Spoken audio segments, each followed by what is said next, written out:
Welcome to Coco cartoon video. ক্রোমাটন থেকে নতুন ক্যারেক্টার নেওয়ার জন্য এই ভিডিওটি একদম স্কিপ না করে পুরো ভিডিওটা দেখার অনুরোধ রইল। প্রথমত যে অ্যাপটি তোমরা ইনস্টল করবে তা হলো ক্রোমাটন অ্যাপটি।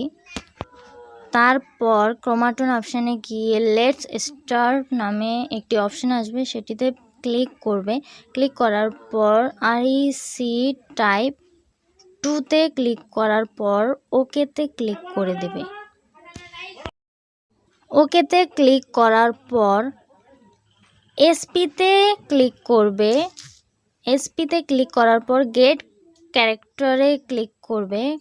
গেট ক্যারেক্টারে ক্লিক করার পর তোমাদের সামনে একটি পেজ খুলে যাবে, গুগল ক্রোম অপশানটি, সেটি থেকে স্ক্রল করার পর স্ক্রল করে দেখবে যে তোমরা কোন ক্যারেক্টারটি নিতে চাবে। তোমাদের ইচ্ছে মতন ক্যারেক্টার নিয়ে নেবে। আমি নাগিন এসপি ক্যারেক্টারটি নিয়ে নিচ্ছি। নাগিন এসপি ক্যারেক্টারটি নেওয়ার জন্য যেভাবে নিতে হবে সেটি হলো, সেই ক্যারেক্টারের মধ্যে প্রেস করার পর যে অপশানটি আসবে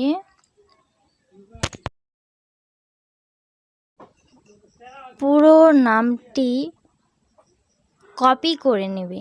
কপি করে নেওয়ার পর আমি ব্যাকে চলে আসছি। ব্যাকে চলে আসার পর তোমরা দেখতে পাচ্ছ যে ক্রোমাটনে, তারপর তোমরা এন্টার ক্যারেক্টার নেমে প্রেস করবে। প্রেস করার পর এটিকে একটু চেপে ধরলেই পেস্ট করতে হবে। তারপর পেস্ট করার পর শুধু নামটুকু নেবে। নামটুকু কিভাবে নেবে দেখো, পুরো ওয়ার্ডটা কেটে নেবে। নেম শুধু এসপি নাগিনটুকু রাখবে, কারণ ক্যারেক্টারের নেম শুধু চাচ্ছে। ঠিক আছে, পুরোটা কেটে নেবে, কোনো জায়গা বাকি রাখবে না, নয়তো হবে না। কেটে নেওয়ার পর তোমরা দেখতে পাচ্ছ যে আমি শুধু এসপি নাগিনটুকুই নিয়েছি। তারপর আমি নিয়ে পেস্ট করে দিলাম। পেস্ট করার পর এন্টার ওয়ার্ডটির মধ্যে প্রেস করব। এটার মধ্যে পেস্ট করার পর শুধু এটার ওয়ার্ডগুলোই রাখবো, নাম সমস্ত কেটে দেব। তারপর দেখবে পেস্ট করার পর ইম্পোর্টে ক্লিক করবে। কিওয়ার্ডটা পেস্ট করার পর ইম্পোর্টে প্রেস করবে। ইম্পোর্টে প্রেস করার পর ওকেতে ক্লিক করে দেবে। তারপর দেখবে যে তোমাদের সামনে নতুন ক্যারেক্টারটি চলে আসবে, একটু লোডিং হবে। তারপর তোমাদের সামনে একটা অ্যাড চলে আসতে পারে, সো টেনশন নেবে না। ওকেতে ক্লিক করলে দেখবে তোমাদের সামনে নতুন ক্যারেক্টারটি চলে আসবে।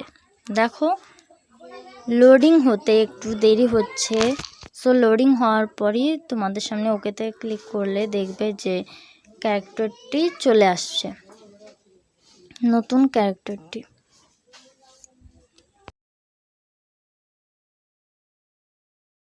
আমি অন্য যে সমস্ত ক্যারেক্টারগুলো আছে সেগুলিকে আমি নন করে দিচ্ছি। আমার ওগুলো ক্যারেক্টারের দরকার নেই, তাই আমি নন করে দিলাম। তোমরা চাইলে রাখতে পারো। তারপর ওকেতে ক্লিক করলাম। দেখো, আমি গ্রিন স্ক্রিন ব্যাকগ্রাউন্ডটি নিয়ে নিচ্ছি।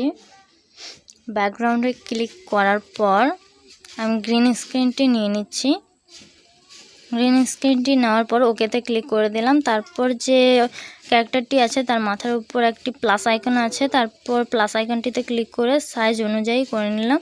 অ্যানিমেল 1 থেকে নিয়ে 20 পর্যন্ত আছে, তোমরা যেরকম চাও সেরকম, কথা বলানো, হাঁটানো, চলানো। আমি 4-এ ক্লিক করে দেখো ক্যারেক্টারটি কথা বলছে। তারপর পাশে দেখো, ডান পাশে একটি প্লাস আইকন আছে, প্লাস আইকনে প্রেস করে আমি মুভ করে নিলাম। মুভ করলে তারপর রেকর্ড অপশানটি আছে, এটিতে রেকর্ড করে ওকেতে ক্লিক করলে তোমাদের রেকর্ড হয়ে যাবে।